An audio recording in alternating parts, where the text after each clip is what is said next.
Level 1, the applicant. You are 20 years old. You haven't done anything yet. That is the point. You are sitting at a recruiting office in a strip mall in Ohio on a Thursday afternoon. The recruiter has been talking for 11 minutes. You have asked 2 questions. Both of them were about special forces. He answered one of them. The other one he said he couldn't fully answer. That answer told you more than the first one. The application process is long. A physical. A background check. An SFAS score that must meet a threshold that eliminates most applicants before they begin. A physical fitness test. A medical examination that looks at your vision, your joints, your history of injury, your psychological profile, all of it assessed against a standard that is specific and does not negotiate. You meet the standard. You sign the contract on a Tuesday. The contract says 18x. Special Forces candidate. It does not guarantee you will become a Green Beret. It guarantees you the opportunity to attempt to become one. The distinction is significant, and the recruiter explains it clearly, and you understand it completely, and you sign anyway. Which rank would you stop at? Drop your answer in the comments right now.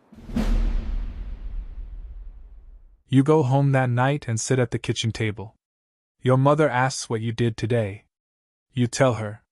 She doesn't speak for a moment. Then she says, "Be careful." You say, "I will." Neither of you says anything else. That conversation is the whole of what can be said right now. The rest will have to be lived.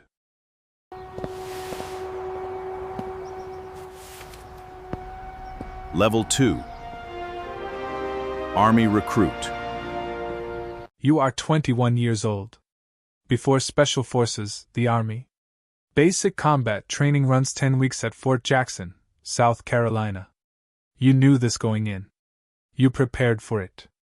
The preparation was correct in some ways and insufficient in others, and the insufficiency is not a failure of preparation, it is the nature of an experience that cannot be fully replicated in advance. The first week is processing. Uniform issue. Medical screening. A drill sergeant who addresses your platoon for the first time at 0445 on a Tuesday morning with a clarity and volume that eliminates any remaining ambiguity about what the next 10 weeks will require. You run. You drill. You shoot. You learn the Army's way of moving, communicating, and operating as part of a unit, the foundational language of military service that everything that comes after is built on. On the range, you qualify with the M4 on your first attempt. The drill sergeant marks your scorecard without comment. That is a form of comment. Advanced individual training follows. Your contract routes you toward the Special Forces pipeline, so your AIT is abbreviated. The Army is sending you to Fort Bragg as quickly as it can move you through the baseline requirements. You arrive at Fort Bragg on a gray morning in November. The base is large. The mission is specific.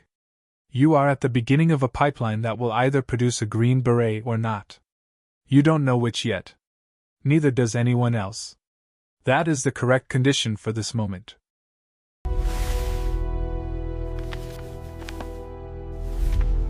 Level 3. Special Forces Candidate. You are 21 years old. Special Forces assessment and selection runs 24 days. The structure is not published. The standards are not posted. Whether you are meeting them is not communicated to you at any point during the course. You move alone across the hills of Uhuru National Forest in North Carolina with a rucksack, a map, a compass, and a series of grid coordinates. The distances are not told to you. The time standards are not shown to you. The only information available is the terrain and the decision in your own head.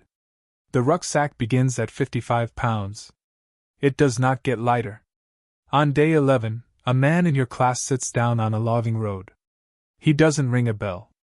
There is no bell. He simply sits down. An assessor materializes from somewhere and sits beside him. They talk for 3 minutes. Then the man picks up his rucksack and walks to a vehicle. You do not watch him go. You look at your compass. You keep walking. The qualification course follows. between 53 and 95 weeks depending on your specialty. Small unit tactics. Language training. Survival, evasion, resistance, escape. Medical. Demolitions. Communications. The full architecture of what a Green Beret must know before the Army asks a foreign partner to trust him. Robin Sage is the final exercise. 3 weeks operating in the actual civilian population of rural North Carolina, which has been running this exercise with the Army since 1974. The line between exercise and reality is deliberately maintained and deliberately blurred at the same time. You pass. On the last day of the Q course, a colonel places the Green Beret on your head. Not hands it to you. Places it. You look straight ahead. The beret weighs almost nothing. You understand, standing there, that the weight is somewhere else entirely. You are about to spend the next 20 years finding out where. Level 4. Green Beret. You are 23 years old. You are assigned to an operational detachment Alpha. ODA. 12 men. The foundational unit of Special Forces. Not a squad. Not a platoon. An instrument of unconventional warfare that has no equivalent in the conventional army and no adequate description for someone who has not served in one. You are the newest man on the team. That is a fact. Everyone understands it. Nothing is said about it. Your first deployment is foreign internal defense in a country whose name appears in the operational order and nowhere else you are permitted to discuss. You are not there to fight. You are there to build the capacity of a partner force, to teach, to advise, to demonstrate, and to assess whether what you are building will hold after your team rotates home. This is the hardest mission in Special Forces. Not because it is more dangerous than direct action. Because the outcome is measured in years and you will be gone in months. In your 3rd month, a partner force soldier is brought to you with a chest injury. The evacuation window is closed. You have what you have. You work for 2 hours. The soldier survives. You write 3 sentences in your log. You go to the next call. There is always a next call. On the flight home 8 months later, you sit by the window and watch the coastline appear below the clouds. You think about the partner force commander you shook hands with on the last day. He said one thing. In a language you are still learning. Your interpreter translated it. Come back. You didn't say anything. You didn't need to. Level 4. Green your operator. You are 26 years old. You are on your 2nd deployment. The team knows you now. Not the way they will know you in 5 years. The way they know a man who has been in one hard place with them, and has not given them a reason to question what he will do in the next one. That is enough. For now, it is enough. Afghanistan. Your ODA is embedded with a partner force conducting operations in a district with no permanent security presence for 8 months. The intelligence picture is incomplete. The terrain is specific. The population's relationship with your presence shifts daily in response to factors you can see and factors you cannot. You learn to read the things that are not language. On a night patrol in your 3rd month, your element makes contact. Not your team. The partner force soldiers you have been training for 6 weeks. You are present. You are not the decision maker. You watch. The partner force commander makes 3 decisions under fire in the dark. 2 of them are correct. 1 of them is not. Nobody is hurt because of the one that was not correct. This time. In the debrief, your team's sergeant asks what you observed. You describe all 3 decisions. He writes the 3rd one down. The next training session addresses it without naming it. The partner force commander does not know the training was built around what you saw. He doesn't need to know. The improvement is real regardless. Level 6. Senior Operator. You are 30 years old. You are the senior man in your specialty on the team. 4 deployments. 3 continents. A log that contains entries from conditions and locations that will not appear in any unclassified account of where Special Forces has operated in the last decade. The seniority is not ceremonial. The team sergeant and captain turn to you when the problem in your specialty has no manual and no precedent. When the decision must be made with incomplete information in a constrained timeline and the consequence of getting it wrong is specific and irreversible. In your 4th month on this deployment, a situation develops that requires a decision at your level in conditions the operational plan did not anticipate. Not a combat casualty. A compound-level problem that, if not addressed correctly in the next 6 hours, will degrade the partner force's operational effectiveness for weeks. You assess it. You make a plan. You execute with the resources available. 6 hours later, the situation is managed. Your team sergeant asks 2 questions in the after-action. You answer both. He says, "That's why you're senior." 3 words. 4 deployments. You understand exactly what they cost him to say. Level 7, Team Sergeant. You are 37 years old. You are the team sergeant. The most senior enlisted position on an ODA. The institutional spine of the team. The person who has been in Special Forces long enough to have seen what a good detachment produces and what a poorly led one fails to produce, and who can identify the difference before it becomes visible in the operational record. Your captain is 28. Talented. Listening. Learning. You have a conversation in week 1. 15 minutes. 3 things you need from him and 1 thing you will not accept. He listens without interrupting. You do not have that conversation again. Everything the team produces in the next 18 months is the product of those 15 minutes. A new operator joins the team from the Q course. You watch him for 2 weeks without comment. In the kill house. In the planning cell. In the debrief. You watch how he moves when he thinks he is being evaluated and how he moves when he thinks he isn't. With this one, there is no difference. He moves the same in both conditions. You note it. You say nothing. 6 months later, in a compound in a country whose name does not appear in this account, that operator makes a decision in a dark room in under 2 seconds that produces the correct outcome. After the debrief, you sit beside him. You say 4 words. "I saw that." "Good." He nods. You move on. 4 words. That is the entirety of what was needed. Precision, not volume. That is the standard of this level. Level 8, Detachment Commander. You are 41 years old. You have held 2 positions at this level across your career. Both shaped what you understand about Special Forces leadership. First, the Warrant Officer. The 180A. The Assistant Detachment Commander.